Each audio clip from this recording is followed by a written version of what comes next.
good, gamers? It's your favorite gamer, Wolf. How have you been? Last month's game was Mark Echoes getting it up. So to finish off part 2, February's game of the month, I present to you as Jet Grind Radio and Jet Set Future.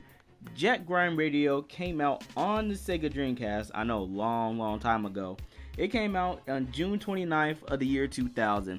One thing that was epic about this game was that this was one of the first games to actually have cell shading. And if you don't know what cell shading is, Google it. There are other games now that are starting to use this. It's really revolutionary and epic. That is different. It just looks different. It looks unique, maybe a little weird, kind of looks old school, kind of vintage type stuff. But it's really unbelievable. Jet Grind Radio on the Dreamcast was the first to have that. And also it had some good hip hop elements, J-pop.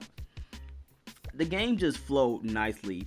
You start off as a little kid, well, not as a kid, but you start off as a teenager, as a little revolutionary in Tokyo where you're not allowed to express yourself. So these guys, like a graffiti gang or whatever, actually start tagging the city and stuff, like claiming it back and freedom and everything like that, showing expression, showing that they're not suppressed by the government and they, are teenagers and allowed to live their life and can't be held down and suppressed.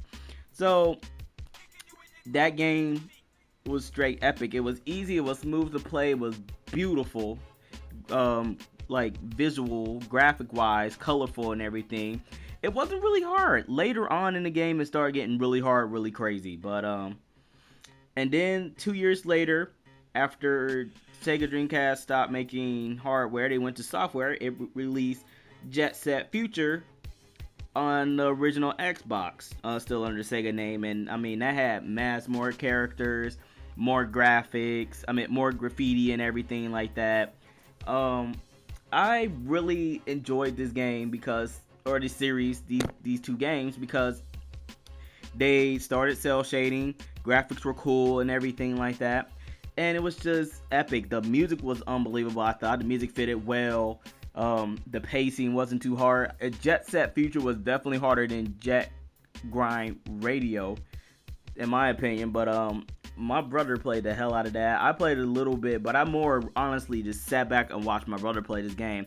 That was one game where I just watched people play instead of me playing it, but the game was awesome and it was epic, and without it you wouldn't have Mark Echoes getting up and other games that even have cell shading. So big ups to that. So to finish out, Jet Set Future and Jet Grind Radio are February's game of the month. Go Google them, look them up on YouTube and everything like that. These games are epic. And with that, I am done, people. I will see you in March. Take care. I am out. Take care, everybody. Live your life.